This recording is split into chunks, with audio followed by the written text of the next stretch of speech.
is about the devotee who is in Krishna consciousness and one who is not in Krishna consciousness. It is said No, that the Mataji, person who... I was saying Mataji had told us to memorize this verse. Did she or did she not give you guys this homework?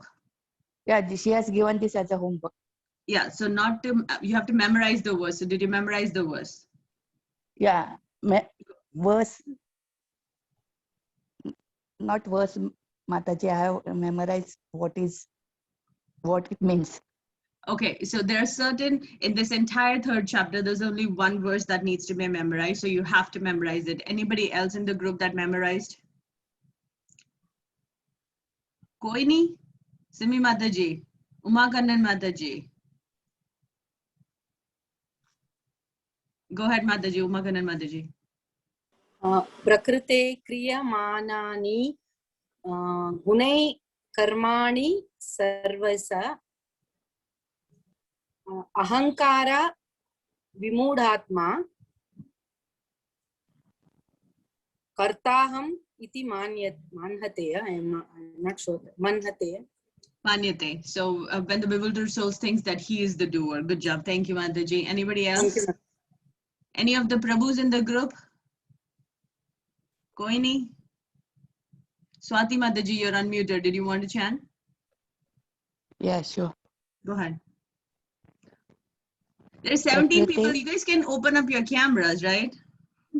Prakriti kriyamanani gunai karmani sarvasaha ahankara vimudhatma kartaham iti manyate. Thank you so much. Anybody else? Don't see any raised hands. So please make sure. So next time Mataji comes in the class, I don't think the schedule is out yet for the next month. She will be sharing it shortly. There should be at least 5 or 6 people. The whole chapter, only one verse needs to be memorized. So you should be able to do that. Please do it. I'm going to just mute all and let me share the screen and we'll start reading. And Simi Mataji, if you can just keep an eye on the clock for me, please. We need to wrap up within an hour, if you can do that for me. Okay, Mataji. Thank you.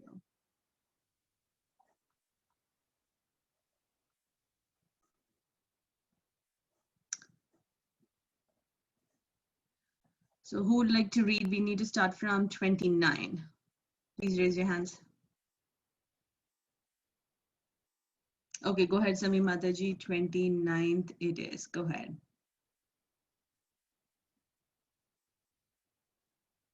Simi Mataji, go ahead.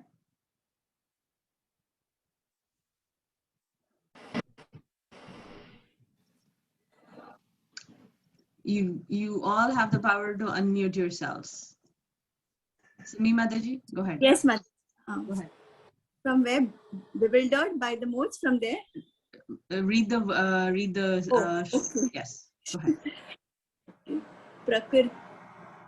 Prakrtir gunas samudhyaya sajante guna karmasu tana aksharnata vido mandan krishna vina vichalayat. Okay. Translation. Bewildered by the modes of material nature, the ignorant fully engage themselves in material activities and become detached. But the wise should not unsettle them, although their duties are inferior due to the performer's lack of knowledge. Purport. Persons who are unknowledgeable falsely identify with gross material consciousness and are full of material designations. This body is a gift of the material nature, and one who is too much attached to the bodily consciousness is called mandan, or a lazy person without understanding of spirit soul. Ignorant men think of the body as a self. Bodily connections with others are accepted as kinsmanship. The land in which the body is obtained, the body is obtained is the object of worship, and the formalities of religious rituals are considered ends in themselves. Social work, nationalism, and altruism are some of the activities for such materially designated persons. Under the spell of such designations, they are always busy in the material world. For them, spiritual realization is a myth, and so they are not interested. Such bewildered persons may even be engaged in such primary moral principles of life as non-violence and similar materially benevolent work. Those who are, however, enlightened in spiritual life should not try to agitate such materially engrossed persons. Better to prosecute one's own spiritual activities silently. Men who are ignorant cannot appreciate activities in Krishna consciousness, and therefore Lord Krishna advises us not to disturb them and simply waste valuable time. But the devotees of the Lord are more kind than the Lord because they understand the purpose of the Lord. Consequently, they undertake all kinds of risks, even to the point of approaching ignorant men to try to engage them in the acts of Krishna consciousness, which are absolutely necessary for the human being. Thank you, Sumi Mataji. Thank you for reading it. So here what they're talking about is bewildered by the modes of material nature, because we are a spirit soul, and we came into this material world because we wanted to be the enjoyer. But once we came into this material world, we fall under the three modes of material nature. We are under Mahamaya, so we are completely ignorant of what our true self is, and we start falsely identifying with our body as the individual, rather than understanding that I'm not the body but the soul. So there are a few more points that are highlighted on this one. It's basically when we have the bodily identification, that person is called as the manda. Manda, there's a word in Hindi, I think it's called like mandabuddhi, a person who's not very knowledgeable, or mandan, a lazy person without understanding of what the true self is. So generally such kind of ignorant people think about me, my body, my family, my country, but they might be moral in nature, right? So what here Krishna is saying is people who are such ignorant people who are in bodily connections, or who are identifying themselves as body, where there is a lot of value that they place on kingsmanship, meaning I want to take care of my family, I want to take care of my country, where it is they're identifying not with themselves as spirit souls, but as individuals, where they're identifying them with bodily connections. So my city, my country, my state, so when we come into that kind of connections, don't disturb them. That's what Krishna is saying. Let them perform the way that they are performing, because if you try and change them, one, they have to be ready, and two, you might be disturbing what they're doing. And examples that are being shared here is like, they might be more involved in social work, nationalism, altruism. Altruism basically means, I think it's like a selfless activity where you want to go and do things for others without more of a social work kind of a nature. For such materially designated people. So for such people, because they're in this material life and they're so busy in doing such thing, such people think that is more important. I'm doing pious activity, that is good enough. I don't see it, so I don't believe in spiritualization. So that they're not interested in the spiritual upliftment of them. They're just interested in doing what is morally correct, because their primary goal is to engage in leading a life which is based upon moral principles. That, Krishna is saying, is still way better than trying to do something which is immoral, right? So he's saying don't disturb them. Let them, for a person who's elevated, or a person who is in Krishna consciousness, let them continue to, they should continue what they are doing, but they should not go and agitate or try and, convert people who are already so materially engrossed in them. The reason being is it might agitate them, it might be deviating. One, they have to understand it. And every one of us that has come along in this journey, right, we came into it because there was a certain one, maybe the time was right, or something. The time has to be right for every one of us. Some of you are way younger than me, some of you are way older, elder to me. So, but most of us started the journey about pretty much the same time. Why? Because the time has to come, and when the time comes, people will be ready to listen. You cannot force information onto somebody. You can share a link, you can tell them about it, but they have to be ready. Till they are ready, you will not be able to understand what Krishna is trying to say. So here's the main context that they're talking about here is, let the person who's materially engrossed, if they are doing or following moral principles, let them continue to do what they are. And the person who's in Krishna consciousness, they should just continue to do it rather than go ahead and try and make them a convert. But what also here saying is like that is but a devotee is a devotee. How many of you here, by raise of hands, forced your family members to say, I found value in this, you have to join? Can you raise your hands and let me know? Simi Mataji, who else? My mom is here. I know how many family members she forced. Whether they did it or not, that's a different story, but you did it. Vijay Kannan Mataji. Gosh, correct.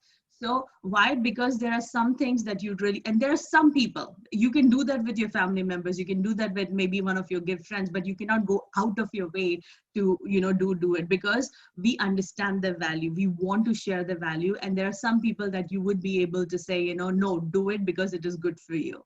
But as a general rule of thumb, what it is being said is, let them continue to do what they're doing as long as they're doing it based upon their moral principles. Because for them, what they think is morally correct is right. That is way better than people who are unpious and are doing, very irreligious activities. Compared to them, let these people continue to do, because you have to work. A soul is an entity which is constantly working, right? It never sits idle for even one particular second. When the soul is not active, what does that mean in the body? Then that body is dead. So like that, let the people continue to work. If you can, try and do it. But general rule of thumb is, if they are at least if they're not ready to listen, or if they're not able to be in the position where they can input what you're giving them, let them continue to do it, because that is way better than not doing anything. Isha Mataji, do you have a question?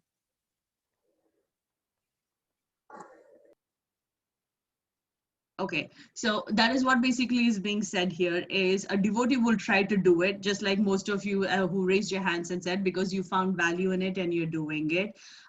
So that is what the main concept on this particular sense is, that people who are with bodily connection, or associating them with bodily connection, my city, my state, and there, let them continue to do it as long as they're doing it on their moral belief. If you can, try and do it, but generally Krishna is saying, let them continue to do what they're doing. When the time comes, they will be ready to listen to you. Do you have any questions on this, or we can proceed to the next one? No questions, Mataji. Okay. Who would like to read next? Can I read, Mataji? Jigna Mataji, go ahead. Yeah, 1 second, Mataji. Hare Krishna. Mai sarvani karmani sanyasya dhyatmak chetasa nirasi nirmamo putva yasva vijata jvara. Translation. Therefore, O Arjuna, surrendering all your work unto me with mind intent on me and without desire for gain, and free from egoism and lethargy fight. Purport. This verse clearly indicates, Mother, it has gone up. Mother, it has gone up. Okay, sorry. This verse clearly indicates the purpose of Bhagavad Gita. The Lord instructs that one has to become fully Krishna consciousness to discharge duties, as if in military discipline, such as injunction may make things a little difficult. Nevertheless, duties must be carried out with dependence on Krishna, because that is the constitutional position of living entity. The living entity cannot be happy independent of cooperation of Supreme Lord, because the eternal constitutional position of the living entity is to become subordinate to desire of the Lord. Arjuna was therefore ordered by Sri Krishna to fight as if the Lord were his military commander. One has to sacrifice everything for the good will of Supreme Lord, and at the same time discharge the prescribed duty without claiming proprietorship. Arjuna did not have to consider the order of the Lord. He had only to execute his order. The Supreme Lord is the soul of all lords. Therefore, where I am. Therefore, one who depends. Therefore, one who depends solely and wholly on Supreme Soul without personal consideration, or in other words, one who is fully Krishna consciousness, is called Adhyatma Chetasa. Nirasi means that one has to act on the order of the master, nor should one ever expect fruitive results. The cashier may count millions of dollars for his employer, but he does not claim a cent for himself.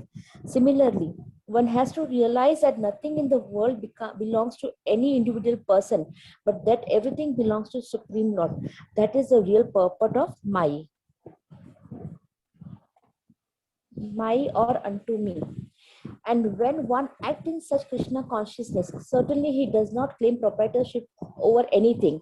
This consciousness is called nirmama, or nothing is mine. And if there is any reluctance to execute such a stern order, which is without consideration of so-called kingsmen in the bodily relationship, that reluctance should be thrown off in this way, or may become vijata vara, or without feverish mentality or lethargic. Everyone, according to this quality and position, has a particular type of work to discharge, and also duties may be discharged in Krishna consciousness as described above. That will lead one to the path of liberation. Hare Krishna.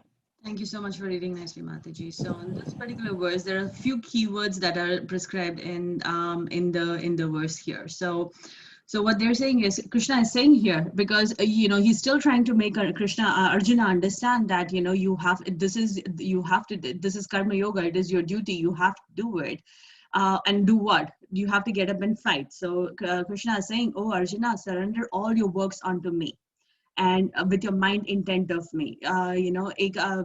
What was this? Because Krishna, once Arjuna asked, "Tell me one thing." Now Krishna is asking what?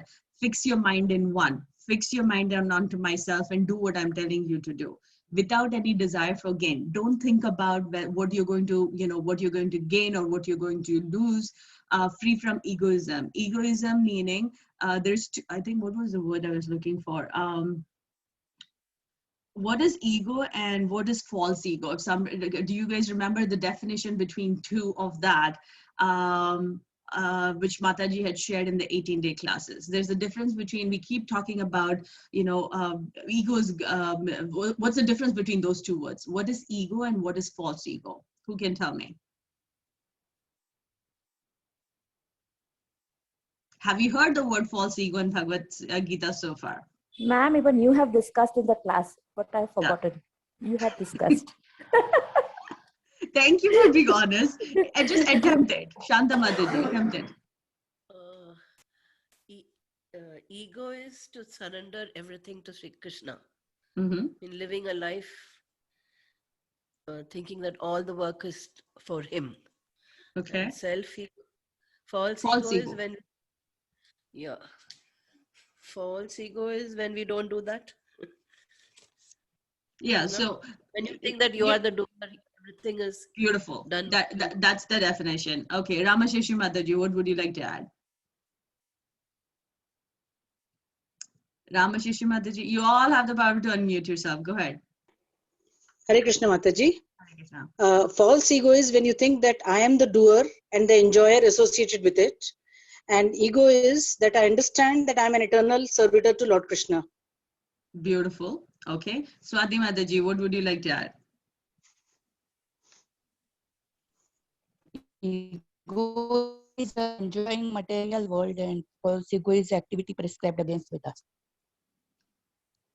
No, Mataji. So that's not the definition. Ramasheshi Mataji explained it beautifully. So when I understand that I am the eternal servitor of Krishna, that's the understanding of ego. False ego is when I want to be the enjoyer, I'm doing activity for myself. That is false ego. So here what Krishna is saying is like, forget about everything. Forget about what you're going to gain, what you're going to lose. Get rid of this lethargy in your heart that you have because you think you're going to be fighting against your kingsmanship. Get up and fight. In this particular verse, they are talking about a few different things. So irrespective of what the situation is, the duties that need to be performed have to be performed. If you perform the duty based upon the dependence on Krishna, because who's Krishna? What is our relationship with Krishna is that we are, our constitutional position to be is an eternal servitor of that, right? And if we try and do any activity which is separate from Krishna, that's when we don't find that happiness. Now, Krishna consciousness in simple terms, like as Mataji likes to explain, is quite simple. And what is that? You know, you eat Krishna prasadam, you chant Krishna, Hare Krishna Maha Mantra, you talk about Krishna, you read about Krishna, be is in association with Krishna. However, it is still quite a difficult thing to do, because yes, we start at the smaller level, but to come to that understanding or the level where we are in transcendental service of Krishna is quite difficult, because what is it does? It doesn't happen overnight. You have to have firm faith, and two, you have to have a constant practice. Only then it will happen. So in this in this particular verse, what Arjuna is, or Krishna is saying is, you know, just do your work, sacrifice all the work to me, and I will take care of it. Your job is to perform, right? Your job is to perform, not to think about what I'm telling you, whether it is right or wrong or anything like that. Just do the work. And when Krishna is telling, you better follow it, because the key words that they're talking about is, one is, and I think, where is it? They talk about Atma Chetasa, Nirasar, Nirmamo, and Vikta Jwara. So we'll discuss this as beautifully explained here. So one who does a work and does a work without any personal consideration, meaning, now this is all theory for the time being, right? We have to just understand the concept.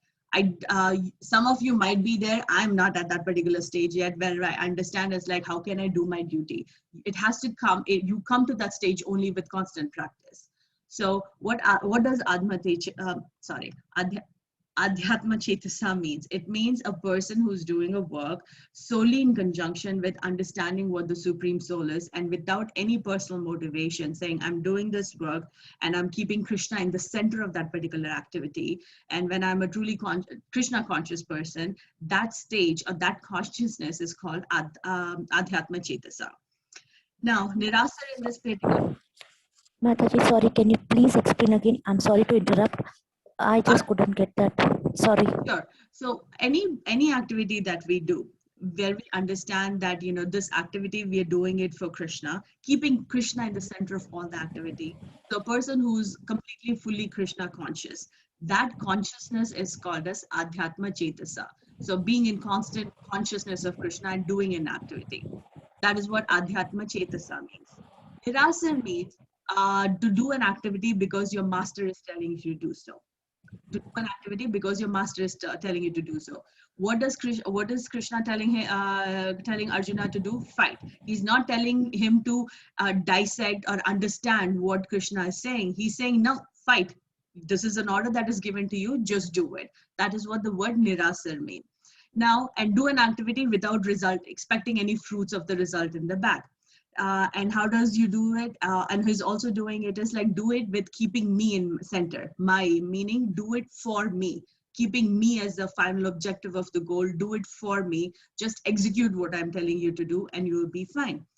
And you have to come to that understanding that nothing in this world is yours. So if nothing in the world is ours, what you have to do is, as a constant, as a yagna, as a sacrifice that we are doing, we have to do these prescribed duties so that we try and at least come to the stage where we get into constant, constant state of being Krishna conscious. But how do we get to that stage? We have to get to the stage by constant practice. We have to get to the stage by performing yagnas. And what is the prescribed yagna in this particular Kali Yuga? If I was to ask, there should be, everybody can unmute and they should be able to answer this question. What is the prescribed yagna of this Kali Yuga? Chanting the Hare Chanting. Correct. Chanting. So is it an easy thing to do? Yes. Yes. Yes, But Mataji. like, how many of us can do it? And again, I'm not even talking about concentration. The thing is, it's such an easy solution to do, but that goes off a lot of time. It's just like, yaar, main abhi nahi kar pai, baad mein kar lungi. But that urgency has to be there in us, right? And one of the two, like, for example, if I am, and I'll own up, there have been days where we have 3 or 4 sessions, and then I was like since today, so I've been up for what, like since 4:30, and it's been constant classes. So I have not yet chanted my 1 round. Now, I will make sure it gets done by the end of the day, but there's nothing like chanting the first thing in the morning, right? So now, can there be a small probability I'm just having a discussion. This is not a Bhagavad. I'm just talking practically, right? How easy is it for me to become a slacker and say, "Yaar, 3 classes hai, let me go and nap and then I'll do Hare Krishna"? Do you think that that's it? That's a normal thing for a person to do? Yes. But what does it? So what is one thing that you have to make sure it doesn't get done? Determination to do it. Discipline. Determination is one. What else? Discipline. Sincerity. Chalo, wo bhi theek hai. Ek aur, Mot- what else? It's a devotional motivation. Practice.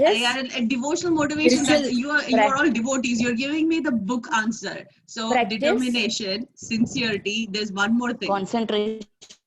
Practice. Practice, Mataji. Discipline. Do it No, daily. what I heard that word. What was the D word? I just heard it. I don't know who said it. Discipline. Discipline. Thank you. Thank you. Discipline. That's the key word. Oh. Yes. That's the key word. So that discipline has to be there. Nobody's going to come and check whether you did your rounds or not. Yes or no, right? Yes. Who are you holding yourself accountable to? Yourself. रात को सोते समय अपने दिमाग में होना चाहिए आज चीटिंग कर ली यार कल एक्स्ट्रा एक और राउंड कर लेंगे, right? So have that. Nobody, and I'm just being practical. You see, I'm not a preacher or anything like that. That's just like I there are struggles that I go through, right? It's very easy to slack. You have to have that determination. Nahi yaar, aaj nahi kiya. Now there are days that practically it is. We all have family members. We all have things that happens in our life. But if you have that discipline, it's like be your own worst critic is what I tell you. It's like nobody else is going to be holding you accountable. It has to be you.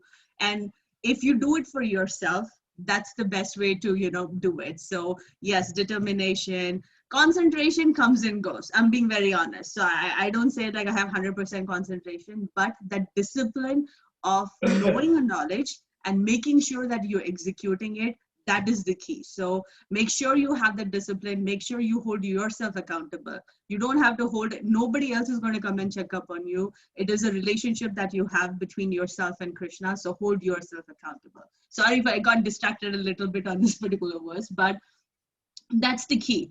And we have to understand that nothing is mine. And when we do that, then we try and start working on that relationship where we are understanding that, it is not just a bodily relationship.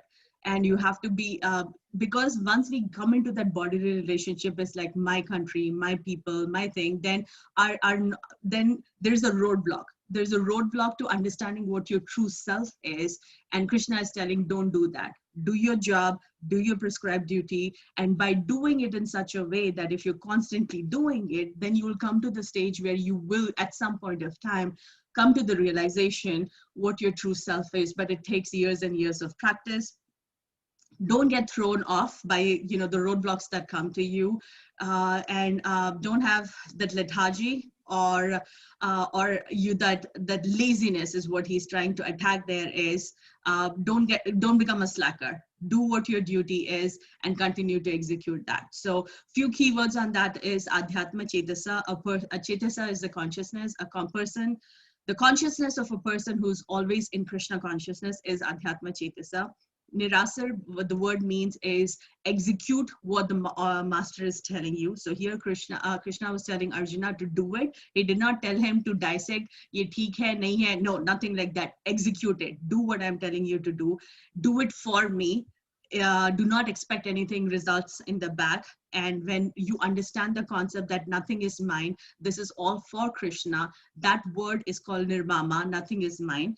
And then when you're out of that bodily relationship or understanding that, we're not body and the soul, and you don't become lethargic in your devotional service or in your own discipline to try and identify yourself, and you're skipping out of that lethargy, or the mentality of that lethargy is, then we have to become a vighata jwara associated with that. So any questions on this particular verse? Mataji, just what is exact meaning of transcendental service? I am not getting this word since long. Transcendental service. Transcendental service is nothing, Mataji. So it is okay. Remember, I told you we spoke about 3 potencies of Krishna, right? There's an external potency which is Mahamaya, which makes us forget Krishna. Do you remember that? right? But And there's an internal potency which is called as yoga maya, where we are in where it's a situation where we are constant service of Krishna, where mere ko Krishna ke alawa aur kuch nahi nazar aata, right? So we are all, at least I can talk about myself. I think generally, because I've taken this class, I don't think so. I would be wrong in saying we're all under the Mahamaya, right? We are trying to get out from there and come into this Yoga Maya feature, but that takes a lot of time. So that coming to the stage, I'm just going to mute. Hold on. Sorry. Who was asking that question? Please unmute yourself. Mataji, I was asking. Yeah, Jigna Mataji. So when we are at the stage of Yoga Maya, where we do an activity and, when we come to the stage of Yoga Maya, where we are thinking nothing other than Krishna, that stage is called transcendental service. We are all aiming towards that. Abhi tak pahunche nahi hai, at least main to nahi pahunchi. So that's the final aim. That's the aim to get to there. And how do you get there? You know, we all will get there. That has to be the power of positive thinking. Not thinking is like, nahi, mere se to nahi ho sakta. No, not that.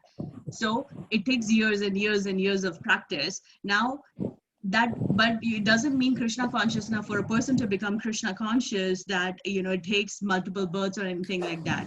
Mataji shared in the classes also, right? It takes, Prabhupada said it takes 1 minute for a person to become Krishna conscious. And what is the key factor there is my service or is my devotion truly divine? Am I really devoted? Or do I still have some kind of a mental block in there? So Krishna has given us the free will. What we have to do is we have to come to the stage where we are in constant remembrance of Krishna. And for starters, because I consider myself as like, you know, even way below the starting level, what do we have to do? We have to do practice. And with practice, we'll come to that stage. So a transcendental service basically means a stage where I am in that Yoga Maya feature, where I'm doing nothing but remembering Krishna, and all my activities that I'm doing are to be in Krishna conscious. Did you understand that, Mataji? Yes, Mataji. So that's an aim. So that's the goal, you know, we'll go ahead and we're trying to go towards that goal. That's the goal that we have to be there. Understood. Hare Krishna. Khushbu Mataji, go ahead. What's your question? Hare Krishna, Mataji. Mataji, considering the exact translation of this verse, directly Krishna is addressing to Arjuna. In spite of this, it's very clear that he's saying, surrender all your works unto me.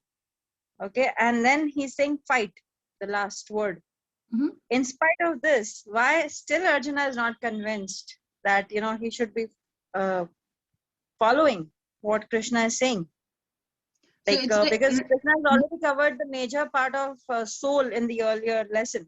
I mean, the earlier explanation where he explained Arjuna where the bodies will only die and the soul is not going to die. And still, what is holding back Arjuna is my question. So, straight, direct instruction, fight.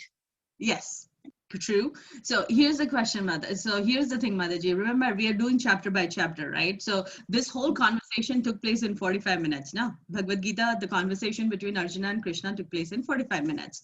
So we are reading a chapter. Wahan pe Krishna didn't go chapter by chapter. No, like this is like a conversation that was happening between both of them. So what is the first 6 chapters of Bhagavad Gita? What does it talk about? First 6 chapters. Mataji talks about yoga, Gyan Yoga, Bhakti Yoga. Talks about there's a lot of different concepts, right? There's a lot of concepts that are covered there. Because and then what does the second 6 chapter talk about? Mataji, basically about the soul. No, second 6 chapter is fully Bhakti Yoga. Bhakti, okay. Right? And then the last 6, you will have concepts again here, because the last 6 will also talk about, because not everybody at the same level, na Mataji. So some of them are going to analyze certain things because they're analytical nature. Some of them use knowledge, some of them use bhakti. So what Arjuna is not a small, not a normal individual, right? He is a true devotee. Because this conversation is taking place, Arjuna at the end of the battle does surrender, saying, I completely understand what you're doing, and he picks up the fight. This conversation has not gotten completed yet. because when we are understanding or when we are asking questions, like you're asking questions, I ask questions with Mataji, and sometimes I know the answer. If I don't know the answer, I will go back and refer to her and come back, right? So in order for somebody to accept it or accept a knowledge, there's a lot of, he has a lot of questions. So he's throwing it, because you have to also understand that this entire arrangement of Arjuna being confused and this conversation taking place was what? Was an arrangement by Krishna. Why was this arrangement made? Because who was the first receiver of the knowledge, Mataji? I'm just putting you back on spot. Who was the first person who received the knowledge about Bhagavad Gita? Brahma. Who? Brahma. Lord Brahma. Are you sure, Mataji?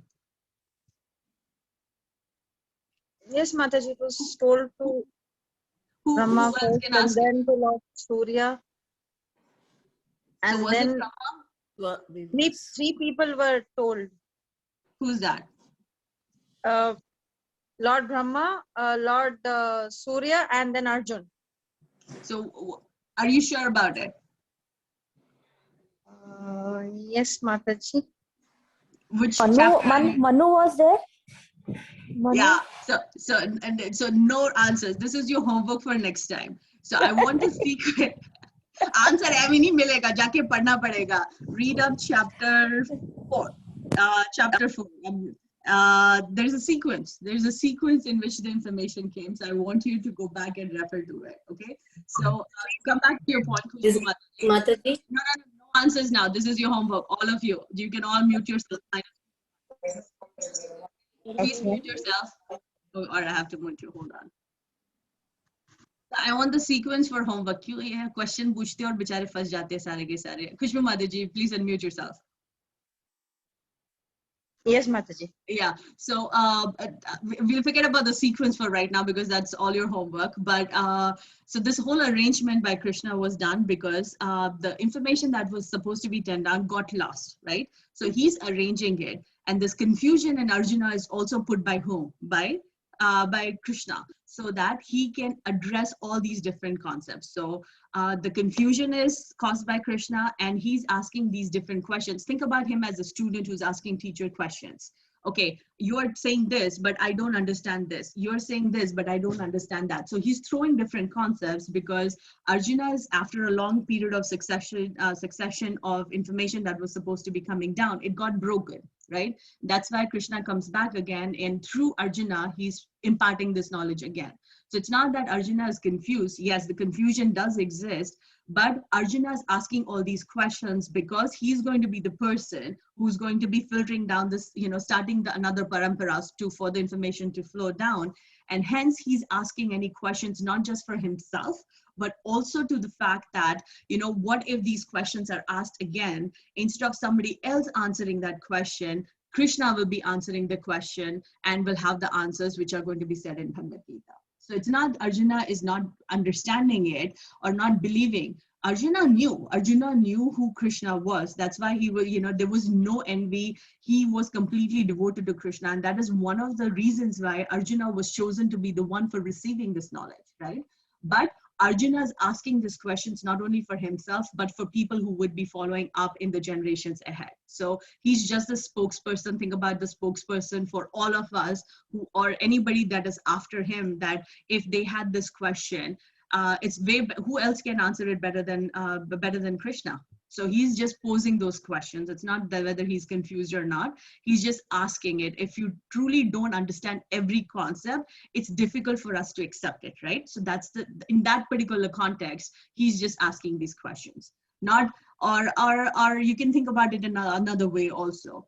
If I have a child, I have a child when he was little, if he didn't want to do a job, he had the capability of making up excuses, very creative excuses not to fight. So you can also think about Arjuna really doesn't want to fight. So he's giving these different excuses to say, Krishna, ye nahi to wo nahi. Oh, what if this? What if this? So you can understand it from either perspective. Either he's asking the questions for future generations, or he really doesn't want to fight. So he's giving these various excuses so Krishna can come up with a way to counteract his reaction.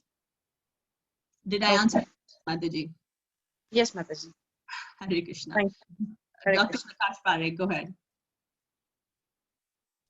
No, Mataji, I just wanted to read the next. Oh, thank you so much. So here we'll do, if there's no questions, I think we did this. Okay. Go ahead, Prabhu. Hare Krishna, Mataji. Hare Krishna. Eme mataminda nityama anutishtanti manava Shraddhavanto, sorry, Mataji. Shraddhavanto anushayanto muchyante te apikarmicha. Translation. Those persons who execute their duties according to my injunctions and who follow this teaching faithfully without envy become free from the bondage of fruitive actions. Purport. The injunction of the Supreme Personality of Godhead, Krishna, is the essence of all the Vedic wisdom and therefore is essentially true without exception. As the Vedas are essential, Prabhu. As Vedas are eternal. As Vedas are eternal, so this truth of Krishna consciousness is also eternal. One should have faith. One should have firm faith in this injunction without envying the Lord. There are many philosophers who, while comments on the Bhagavad Gita, who write comments on Bhagavad Gita, but have no faith in Krishna. They will never be liberated from the bondage of fruitive action, but an ordinary man with firm faith in the eternal injunction of the Lord, even though unable to execute such orders, becomes liberated from the bondage of the law of karma in the beginning of Krishna consciousness. One may not fully discharge the injunctions of the Lord, but because one is not resentful of the principles and the words and the works sincerely, without consciousness of defeat and hopelessness, he will surely be promoted to the stage of pure Krishna consciousness. Hare Krishna, Mataji. Thank you, Prabhu. Thank you for reading. So here, I think it's a continuation of the point that Krishna is saying, one who executes his duties according to my injunctions, meaning people who are following their duties according to what I set forth, and do that faithfully without envy. So as I was mentioning to the Mataji again, the key here is, why was Arjuna chosen? Why not all the Pandavas were great, huge devotees, but Arjuna accepted Krishna without envy. He had no envy in his heart. That's why he was chosen to be the receiver of this knowledge, right? So without envy becomes free from bondage of fruitive actions. Just do your activity keeping me in mind, and don't have any envy in your heart, then you will become free from bondage of fruitive activities. Now this word keeps coming again and again. What is bondage of fruitive activities? I really like Namana Mishra Prabhu's example, and I think I've shared it multiple times here in the class. I understand it very simply. You do a pious activity, credit milta hai, you go to the heaven, enjoy, come back to earth. You do an impious activity, wahan bhi credit milta hai, it's whether credit or discredit. You take that credit, the only ticket you're going to get is to get to what? Hellish planet. You suffer the consequences, come back to square one, come back to this earth. So because every activity that we do in this material world has a reaction. That is what they're calling bondage. So for every activity, whether there is a pious activity or an impious activity, there is a reaction. And with that reaction comes bondage. So good actions will have a bondage. Where is the bondage going to take me? It is going to take me to heaven. Impious activities are going to have a reaction. What is that? Or bondage or credit going to take me? Take me to the hellish planet. credit khatam hua, I come back into this earth.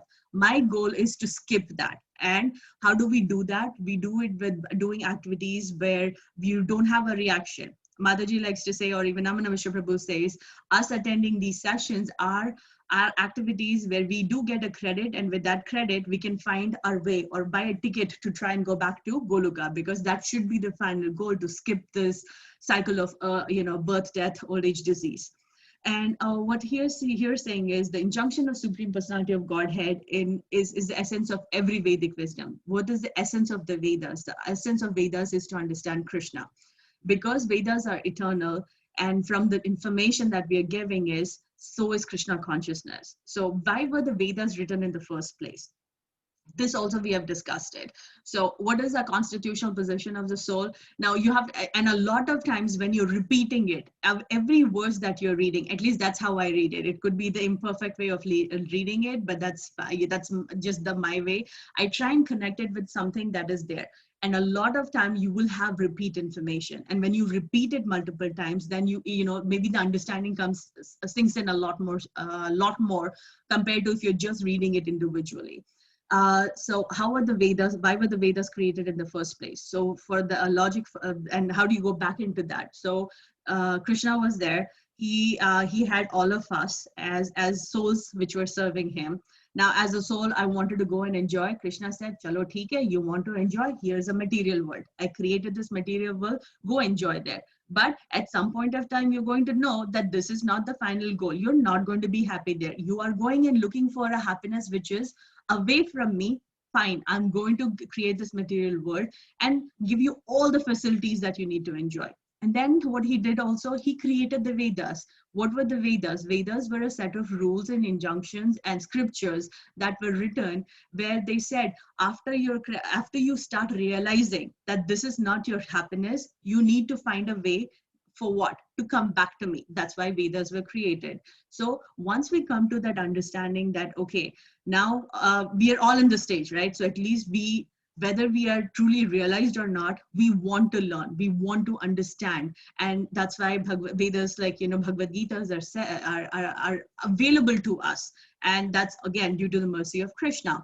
We have to have firm faith in the word that is spoken by Krishna. Now, are we all following it to the T? What do I mean by following it to the T? I might not be completely there. I might not be completely doing everything that I have supposed to do, right? I have to have Krishna in the center of all the activity. There are days in my life when I'm dealing with a client. I'm just giving you examples just to keep it practical, right? No, I'm not thinking of Krishna. I'm not there. But is my faith there? Yes, the faith is there. I understand and I accept that Krishna is the Supreme Personality of Godhead. I understand what I need to do. What do I need to do? I need to chant. I need to practice. I need to be disciplined about it. So there is a light at the end of the tunnel for me. There are people who are very scholarly, who can recite, who can tell you left, right, and center. But if they don't have the faith, that's the key point here. If they don't have the faith, such people, even though if they might be able to recite, even they might be able to recite any and all the Vedas, not just Bhagavad Gita, like in the middle of the night, if you wake them up and they tell them what the verse is, they would be able to tell you. But if the faith is not there in that particular person, they're not going to be liberated. What is Krishna saying here? As long as you have the faith, it is fine that if you're not able to execute that everything that I'm telling you, but if the faith is there, you will come back to me. So that is something that is a little positive for me when I read this particular verses. Yeah, chalo theek hai. Like, I know my faith is there. Yes, my faith might, I might not be doing all the things that I'm supposed to be doing, but it's okay. I'm doing what is in my capacity to do. So if you, and it's clearly said here, but an ordinary man with the firm faith in the internal injunctions of Lord, I believe what I'm reading. I believe. I don't have any two doubts about it. Yes, I might have a doubt about how to understand the verse, but I don't have any doubts about what Krishna is saying, right? Since that faith is strong, and since I don't have in there, I think I will go back to it. At least I have that faith ki nahi, I'm understanding, I'm trying to do what the best I can, but have that faith. If nothing else, have that faith and continue to have that faith. There should not be any deviation in that faith about, is Krishna really saying what he's saying is right or wrong? That question should not creep in. So what Krishna is saying here is people who are sincere, who have faith in me, will come back to me. It might take time for them to practice and come back to me, but that's fine. But people who comment on Bhagavad Gita, or who are able to not practice what they're preaching, they're not coming back to him. So the key, again, for everything, anything that you're doing, just have faith. And if you have the faith in what Krishna is saying is correct, then you have a path back to going back to Krishna. Don't let that faith deviate from your heart, because that's the key for us to go back to Goloka. Do you guys have any questions on this? Aaj kya main hi bahut baat kar rahi hu. I'm not seeing a lot of questions. Anything here, or can we move to the next verse? I think we can do one more. 6 minutes left, Mataji. Yeah, we can. I think what is 32 is small. We can do 32. Would you like to read? Okay. Nirja Mataji, would you like to read? Yes. Go ahead, Mataji. Oh, sorry. Go ahead, Mataji. Yeah, you can unmute yourself. Where were we? Sorry, 32 we're reading? Right, yeah. Go ahead. Did we read this? Sorry.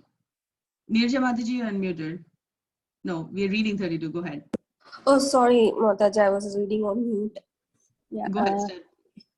Yate edad abhyasyanto nanutistanti me matam sarva jnana vimudam tan vidinastan asetasa.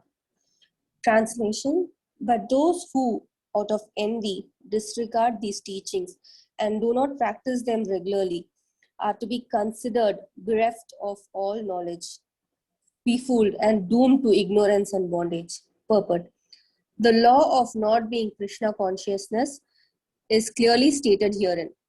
As there is punishment of disobedience to the order of the Supreme Executive Head, so there is certainly punishment for the disobedience of the order of the Supreme Personality of Godhead. A disobedient person, however great he may be, is ignorant of his own self, of the Supreme Brahman and Paramatma and the Personality of Godhead, due to a vacant heart. Therefore, there is no hope of perfection of life for him. Hare Krishna. Oh, I think that's it, right, Mataji? Actually, let me see, which is this the big one too? Yeah, I think we can wrap up. We'll take some questions. Thank you so much for reading, Nirja Mataji. So here Krishna is saying, but those who are out of envy. So if you see here in the last two words, Mataji really highlighted without the word envy. That is the key for us to understand, is we need to have that envy out of Krishna, and we should not be envious of Krishna for us to have truly understanding.